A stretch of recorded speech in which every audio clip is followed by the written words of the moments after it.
목사님이 사실 이번 주에 참 부끄러운 이야기가 하나 있습니다. 그것은 뭐였냐면, 제가 여러분들 그 제자한테 배우는 그러한 모습들이 있었기 때문입니다. 여러분들도 이렇게 나중에 이제 지나다 보면 뭐 자녀를 낳게 되든 뭐 제자가 있거든, 전 자녀를 아직 없으니까 아내도 없고 그래서 잘 모르긴 하지만 제자들은 있잖아요. 제자들을 이렇게 같이 교제하다 보면 오히려 내가 제자들한테 배울 때가 이제 있습니다. 사실은 이번 주가 그랬던 딱 기억들이 하나가 딱 떠올라요. 그게 뭐였냐면 한 친구가 저희 집에서 잤어요. 금요일 날 이제 저희 집에서 잤어요. 저희 집에 이제 몇 명 이제 이렇게 가끔 이렇게 와가지고 노숙하는 친구들이 있어요. 예, 그런 친구들이 있는데 한 명이 왔어요. 근데 그 친구가 이제 딱 저를 만나자마자 하는 말이 있어요. 전 너무 당황했어요. 거기에 이제 어색하지 않게 반응을 해줬어야 되는데 그 반응을 잘 못 해줬어. 저를 만나자마자 바로 이 얘기를 하는 거예요. 목사님, 축복기도 받으러 왔습니다. 너무 당황했어. 왜냐하면 여러분들한테 그런 얘기를 들어본 적이 별로 없거든요. 그래가지고 얘가 왜 그러지? 이 친구가 변화된 것에 대한 부분들은 잠시 덮어두고 얘가 왜 그러지? 라는 막 이상한 생각들을 막 하기 시작한 거죠. 근데 이 친구가 지금 미국 대학 입시를 준비하고 있는 친구입니다. 이 친구가 미국 대학 입시를 준비하고 있는데 이 과정, 1박 2일 동안의 과정을 들어보면 모든 이야기에 자꾸 기도, 하나님 이런 거를 막 집어넣는 거예요. 얘가 이런 애가 아니었거든요, 여러분. 예? 우리 더사랑 고등부입니다. 이런 애가 아니었어요. 근데 갑자기 다음 날이 됐는데 이날 토요일 날 이제 대학교 하나가 합격자 발표가 있었어요. 얘는 이제 미국 입시 준비하니까 지금 이제 나오는 학교들이 있거든요. 그래서 토요일 날 얼마나 부끄럽습니까? 친구도 있고 목사님, 전사님도 있는데 거기서 대학 입시 결과를 확인해야 되는 거야. 근데 이 친구가 확인을 했어요. 그리고 우리가 모두 모니터를 집중하고 속으로는 무슨 생각을 했냐면, 만약에 if 떨어지면 우리는 어떻게 반응해야 될까? 막 짱구 굴리고 있었어요. 그랬는데 갑자기 Congratulation 하면서 막 갑자기 막 영상이 나오기 시작해요. 그런 거 되게 멋있더라고요. 막 미국 대학은 막 누군가가 와가지고 막 인사말을 영상으로 바로 해주는 거예요. 그래가지고 와, 축하한다. 야야야야야, 너 축하해. 그러면서 내가 야, 엄마한테 바로 전화해. 그러니까 이 친구가 뭐라고 하는지 알아요? 저한테 한 방을 날리더라고요. 기도 먼저 해야죠. 깜짝 놀랐어요.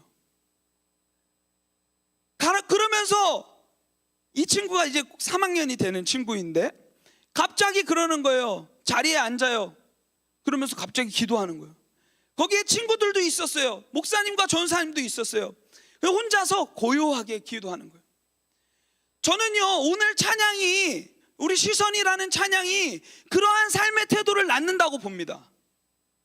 평소에 작고 초라한 내 삶을 주목하다 보면 하나님이 내 삶에 일하시는 것을 못 느껴요. 근데 이 친구는요, 삶 속에서 그것을 계속해서 찾고 있는 거예요.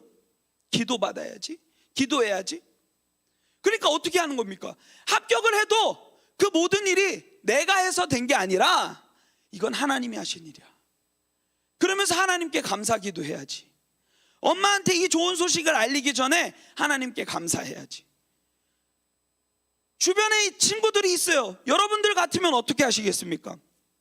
솔직히 저의 입장에서 봤을 때 제가 학창시절이었다면 전혀 그렇게 하지 않았을 것 같아요. 그래도 나름대로의 자존심, 눈치가 있지. 사람들 의식하면서 아마 기도해도 이렇게 기도했을 거예요. 하나님 감사합니다, 주님 감사합니다, 이렇게 기도하고 말았을 거예요. 근데 이 친구는요, 딱 정확하게 소파에 앉아서 기도하는 거예요. 그의 시선에는요, 하나님밖에 없는 거죠. 저는요, 이 친구를 통하여서 배웠어요. 그래서 이 이야기를 여러분들에게도 나누고 싶었어요. 여러분들도 배우셨으면 좋겠습니다. 이 친구의 이 기도의 삶. 이름도 다니엘이에요. 예? 여러분, 다니엘이 어땠습니까? 척박한 그 모든 상황 가운데서도 늘 하나님께 마음을 열고 기도했던 사람이잖아요. 어떤 상황 가운데서도 하나님께서 이루실 것을 기대하면서 기도했던 사람이잖아요. 예? 이 친구도 그렇게 기도하는 모습을 보면서 저는 많이 배우고 저 자신을 돌아보게 됐던 시간이었습니다. 여러분, 제가 이 이야기를 왜 하냐면요, 여러분들에게 꼭 얘기해 주고 싶은 것이 있습니다. 그것은 뭐냐면 우리 그리스도인들에게만 주신 하나님의 그 놀라운 특권이 있습니다. 그것은 뭐냐면요, 바로 기도입니다. 모든 종교들이 다 기도는 해요. 그러나요, 저는 진짜 기도는 우리에게 있다고 생각합니다. 왜요? 중보자 되시는 예수님, 성령님도 계시고 또 그 일을 이루실 하나님이 계시기 때문입니다. 그리고 우리의 기도는요, 성경이 쫙 정리해주는 이 명확한 질서 안에서 올려드려지는 기도잖아요. 우리가 이 기도한다는 특권을 잘 기억하지 못하고 있을 때가 너무도 많이 있습니다. 근데 여러분, 이런 생각을 한번 해보세요. 우리는 한낱 피조물에 불과한 사람들입니다. 근데요, 이 세상을 만드신 그 하나님이 한낱 피조물에 불과한 우리의 기도를 들으신대요. 우리의 일상에 관심을 가지신대요. 여러분, 우리 야고보서 말씀을 보면서 우리가 그거 계속 배웠지 않습니까? 야고보서 5장의 말씀에 뭐라고 얘기했습니까? 하나님은, 이 만군의 주님은 우리 여러분들의 모든 이야기에 귀를 쫑긋하고 계시다는 거예요. 우리는 반면에 하나님께 귀를 쫑긋하고 있지 않아요. 하나님이 우리에게 무엇을 말하는지 쫑긋하고 있지 않아요. 듣지 않아요. 네? 여러분, 사람하고 마주보면서 대화할 때 이 사람이 내 말을 듣고 있는지 안 듣고 있는지 딱 봐도 압니까? 모릅니까? 알죠?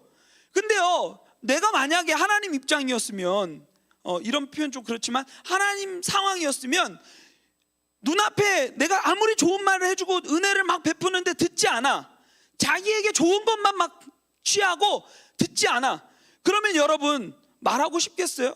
베풀어주고 싶겠어요? 근데요, 하나님은 그러지 않으시는 거예요. 바보 같은 분이세요.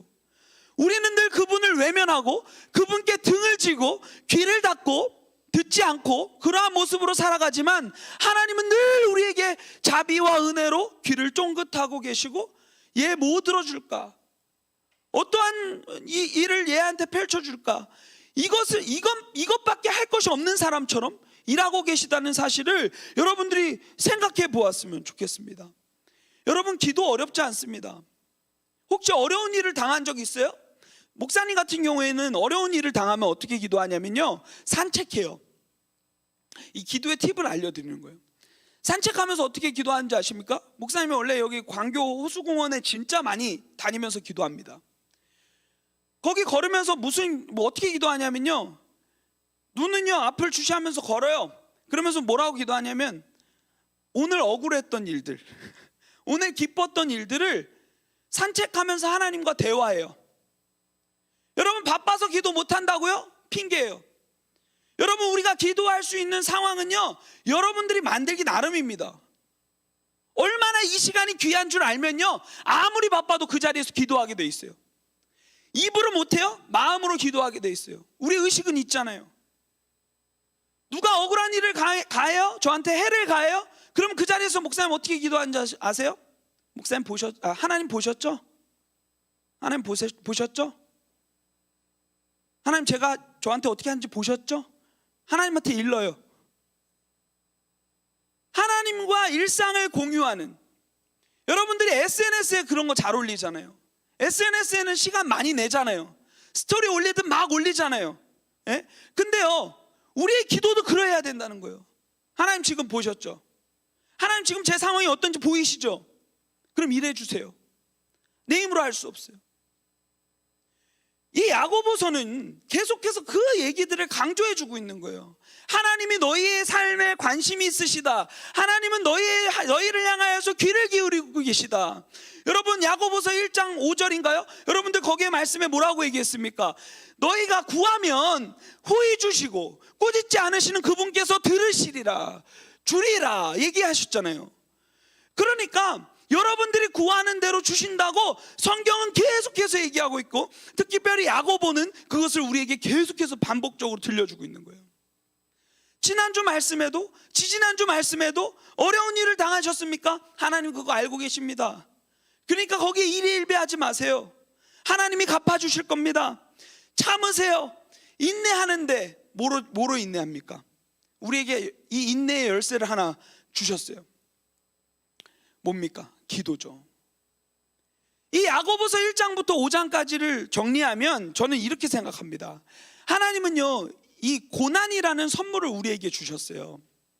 이 고난이라는 선물을 우리는 이제 답장을 해야 되는데, 어떤 걸로 답장을 하냐면 인내라는 걸로 답장을 해요. 예?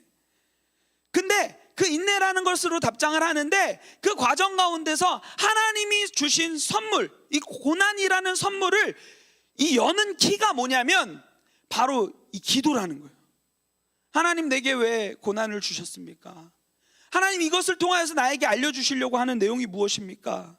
하나님, 내가 여기에 일일비하지 않겠습니다. 그러나 하나님, 나에게 이 고난을 베푸신 이유, 내가 인내해야 되는 이유, 그러한 것들을 말씀으로 보여주세요 하고 기도하는 것, 굉장히 중요합니다.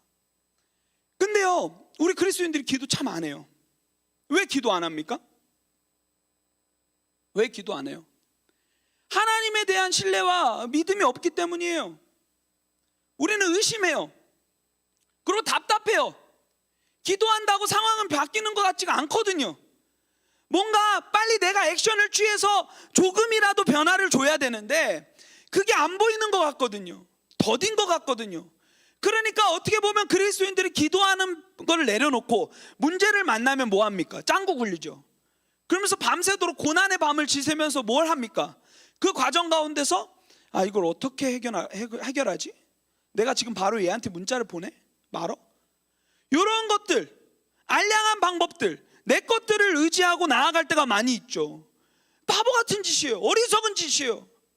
전능하신 하나님, 만군의 주, 그분께 우리는 기도 한번 아뢰면 그게 어찌됐건 더디더라도 하나님께서 가장 옳은 길로 길을 내실 텐데, 예? 왜 우리는 그러지 못하는 거예요? 지난주 말씀에 하늘이 무너져도 솟아날 구멍이 있다. 우리는 솟아날 구멍이 있잖아요. 그게 뭐예요? 한 통로가 있어요. 어떤 통로입니까?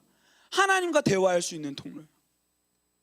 그분께 우리의 모든 것들을 아뢰면 주님께서 이 야고보가 말하는 것처럼 후회 주시고 꾸짖지 않으시고 너에게 모든 선한 것들을 베푸시는 그분이 일하실 것이다 라고 얘기하고 있는 거죠.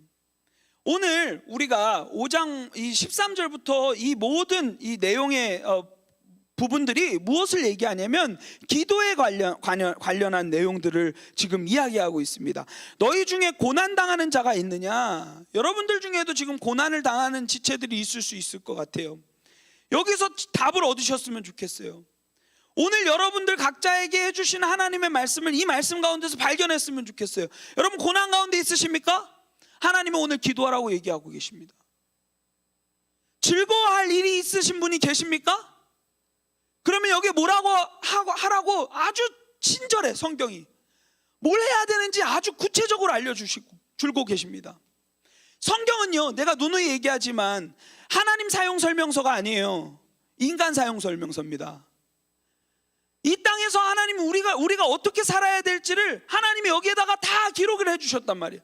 그럼 여러분들, 우리 이 전도서 말씀에 이런 말씀이 있어요. 하나님께서 형통할 때는 즐거워하고 공고할 때는 뒤를 돌아봐라, 이런 말씀이 있어요. 하나님이 그 두 가지를 병행하신다고. 그래서 장래의 일을 너희들이 예측하지 못하도록 하나님이 마련해 놓으셨다고 했어요. 그러니까 우리는 기도와 찬양밖에 할 수 있는 것이 없다는 거예요. 여러분, 이 상황에 놓여져 있는 사람들이 있습니까? 이 말씀이 얘기하는 대로 정답을 찾고 나아가는 사람들이 되었으면 좋겠습니다. 어리석은 세상의 방법들을 의지하지 말고 성경이 말하는 대로 나아가는 그러한 믿음의 사람들이 되었으면 좋겠습니다. 14절에 이 기도를 조금 더 구체적으로 얘기하고 있습니다. 너희 중에 병든 자가 있느냐? 병든 자들은 어떻게 기도해야 될지, 어떻게 살아가야 될지에 대한 이 해답을 주고 있어요. 그는 교회의 장로들을 청할 것이요. 여기서 장로라는 말은요, 오늘날 교회의 장로님들을 얘기하기도 하지만 동시에 누구를 얘기하냐면 목사님들도 얘기합니다. 그러니까 교회의 대표자로 세운 목사와 장로를 포괄하는 리더급의 사람들을 이야기하고 있는 것입니다. 너희가 병들었냐? 아프냐? 그러면 누구한테 얘기하라는 거예요? 하나님께서 교회의 머리 되신 하나님께서 이 교회의 리더로, 대표자로, 위임자로 세운 그 사람들에게 가가지고 얘기하라는 거예요. 그러면 그들은 어떻게 해야 됩니까? 그 어른들은, 리더들은 주의 기름을 바르며, 여기서 기름을 바르다는 것은 여러분 쉽게 생각하세요. 상징입니다. 뭐 의약품, 이 기름이 뭐 최고 좋은 의약품이고 뭐 이런 것을 떠나서 이건 상징입니다. 예를 들면 이런 거 있어요. 우리 어린이 찬양 중에 그날에 우리 주님께서 밤중에 찾아오실 때에 기름 준비된 자만이 잔치 자리 들어가네, 이런 찬양이 있어요. 기름 준비된 자만이 잔치 자리 들어간다. 이 표현이 뭐냐면, 여러분들 이 표현을 문자적으로 해석하면 어떻게 됩니까? 그럼 중동 기름 부자들만 천국 갈 수 있는 거예요. 맞죠? 기름 준비된 자만이라는 것을 문자적으로 해석하면 그렇게 생각할 수밖에 없다는 거죠. 그 말은 뭐냐면요, 이 기름은요, 성경에서 무엇을 거의 상징하냐면 성령님을 상징합니다. 그러니까 지금 이 어른들이 병든 자들을 위하여서 기도하러 나아갈 때는 어떠한 자세로 나아가야 되냐면 성령님을 초청해야 되는 거예요. 하나님, 우리가 갑니다. 병든 친구를 위해서 기도하러 갑니다. 그러나 성령님이 동행해 주세요. 아니요, 성령님이 앞서가 주세요. 성령님이 충만하게 채워주시고 회복하여 주세요. 우리가 예배 드릴 때 하나님, 이 예배 가운데 기름 부어주세요. 이 기도는 무엇입니까? 성령의 충만함을 구하는 기도죠. 그러한 기도를 하라는 것을 지금 얘기하고 있어요. 그러면서 중보하라고요. 그러면서 15절에 뭐라고 얘기합니까? 기도하는 자세에 대해서 얘기를 해주는데, 뭐라고 얘기합니까? 믿음의 기도는 병든 자를 구원하리니. 기도를 할진대 의심으로 구하지 말라는 거예요. 제가 지금 앞에서 계속해서 기도를 왜 해야 되는지, 어떻게 해야 되는지 장황하게 설명했잖아요. 거기에 그 내용들이 결국 무엇을 얘기하고 싶었냐면 바로 이 믿음의 기도를 얘기하고 싶었습니다. 이 만군의 주 되시고 이 세상을 다스리고 시고 지금도 통치하시고 여러분들의 주인 되시고 여러분들의 아버지 되시는 그분께서 이 모든 것들을 이루실 것이라는 그 믿음, 그 확신으로 이미 받은 줄로 알고 구하는 그런 자세로 기도하라고 얘기하고 있습니다. 그러면 주께서 그 나머지 것들은 다 알아서 하신다는 거예요. 이 사람이 죄를 졌건 어떠한 상태에 있건 그 모든 것들을 주님께서 알아서 하신다는 거예요. 여러분들, 우리가 이러한 기도의 자리로 나아갔으면 좋겠습니다. 여러분, 고난 가운데도요, 우리 그리스도인들은요, 길이 있어요. 고난 가운데도 우리가 낙심하지 않을 이유, 길이 있기 때문이에요. 우리는 주님께로 나아가면 돼요. 그러면 주님께서 뭐 하시는지 아세요? 새 길을 여세요. 오늘 제목이 위로부터 오는 위로잖아요. 우리에게 우리의 모든 공허한 마음들을 유일하게 채울 수 있는 위로, 그 위로는요, 위로부터 오는 위로입니다. 야고보는 그것을 전체적으로, 야고보서 전체를 통하여서 그것을 설명하고 있어요. 우리가 기도할 때 하늘로부터 하나님의 위로가 충만하여지는 줄을 믿습니다. 아멘. 마지막으로 이 이야기만 하고 마치도록 하겠습니다. 마가복음 2장에 보면요, 이 네 사람이 등장을 합니다. 목사님이 굉장히 좋아하는 본문이고 여러분들하고도 나눴던 본문이에요.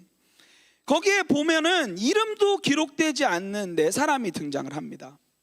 이 네 사람은요, 이 네 사람에게는요, 한 움직이지 못하는, 중풍병에 걸려서 움직이지 못하는 한 친구가 있었어요. 그래서 이 네 사람은요, 어떻게 하냐면 하루는 이런 생각을 합니다. 야, 그 예수님이라는 사람이 저 동네에 이렇게 돌아다니셨는데 그분을 만나면 병고침도 되고 놀라운 일들도 다 일어난다더라. 귀신 들린 자가 자유하게 되고 다 그렇게 된다더라. 야, 우리도 우리 친구 걔 있잖아. 걔 어떻게 해야 되지 않겠냐? 야, 우리 아무리 그래도 그렇지 우리 친구잖아. 그래서 이 내 친구가요, 결심을 합니다. 야, 그래, 가자. 네 말이 맞다. 하나님께서 우리를 친구로 부르셨잖아. 우리를 공동체로 묶어주셨잖아. 그러면 가야지. 얘 아픔이 나의 아픔인 거예요. 얘가 그 침상에서 고통받고 있는 이 아픔이 내 고통인 거예요. 걔가 침상에 밖에 누워있지 못하는데 어떻게 하냐면 갑니다. 집으로 가요. 그래가지고 침대째 들고 나와요. 야, 예수님 만나야 돼. 너 예수님 만나야 돼. 예수님 만나면 너 고쳐질 수 있어. 한 번만 믿어봐. 그러면서 데리고 나오는 거죠.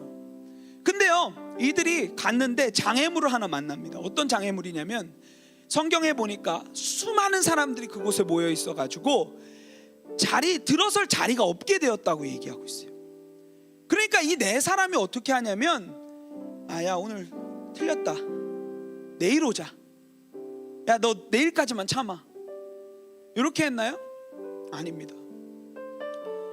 갑자기 옥상으로 올라가는 거예요. 야, 얘 오늘 살려야 돼. 우리에겐 내일은 없어. 오늘 살려야 돼. 지금 살려야 돼. 지금 예수님 만나야 돼. 그래야만 할 수 있어. 예수님이 이 땅, 우리 집, 이 집에 또 오실지 어떻게 알아? 오늘 살려야 돼. 어떻게 하냐면 지붕으로 데리고 올라가요. 무겁게 막. 그러면서 어떻게 합니까? 남의 집 지붕을 뚫어요. 또라이 아닙니까? 근데요, 저는요, 이 내 친구들에게서 우리가 배워야 된다고 생각합니다. 오늘날 우리가 너무 이기주의예요. 내 기도의 제목에만 관심을 가지고요, 저 사람의 기도의 제목, 우리 공동체에 속해 있건 내 친구건 다 상관없이 내 기도, 내 제목, 나의 성공, 여기에만 집중하며 살아갈 때가 너무도 많이 있습니다. 주변 사람 존재조차 보이지 않는 그러한 상황 가운데서 살아갈 때가 너무도 많지 않나요? 근데 이 내 친구는요, 자기 삶도 있겠죠. 근데 매일 하루하루 저 침상에 누워있는 제가 너무 안타까운 거예요. 그리고 데리고 나오는 거예요. 그리고 남의 집 지붕을 뚫어요. 우리 선생님들도요, 여기서 동일한 은혜가 있었으면 좋겠습니다. 영적인 중풍병에 걸려있는 수많은 친구들이 있을 거예요. 그 아이들 몸이 마비되어서 하나님께 나아가야 되는데, 그래야만 답인데 어떻게 나가야 될지 모르는 그러한 친구들, 오늘 이 밤에, 오늘 이 시간에 우리가 들거에 실어서 주님 앞에 달아내는 일들이 일어났으면 좋겠습니다. 어떠한 장애물도 우리를 막을 수 없어요. 하나님께서 우리 공동체를 불러주신 이유, 이 내 친구들 통하여서 배우라는 거예요. 예수님께서 어떻게 하십니까? 그들의 믿음을 보시고, 마가복음 2장 1절부터 12절까지 나와요. 그들의 믿음을 보시고, 작은 자야 네가 제사함 받았느니라. 먼저 죄사함을 선포하세요. 왜냐하면 구원이 중요하니까. 우리는 어떻게 보면 얘가 병 고침 받는 게 제일 중요하다고 얘기할 수 있어요. 근데 하나님 눈에서는 그게 아니에요. 제일 중요한 건 얘 구원 받는 거야. 그래서 죄사함 받았느니라 먼저 얘기해요. 그 다음에 뭐 하십니까? 일어나 네 상을 들고 가라. 그러면서 육체적인 질병까지도 치유하시는 거예요. 우리가 이 내 친구의 모습을 배우고, 여러분, 우리가 아무것도 아닌 사람들이지만 세상을 부둥켜 안고 기도할 수 있는 멋있는 그리스도인들 되었으면 좋겠습니다. 이 4명의 친구들처럼.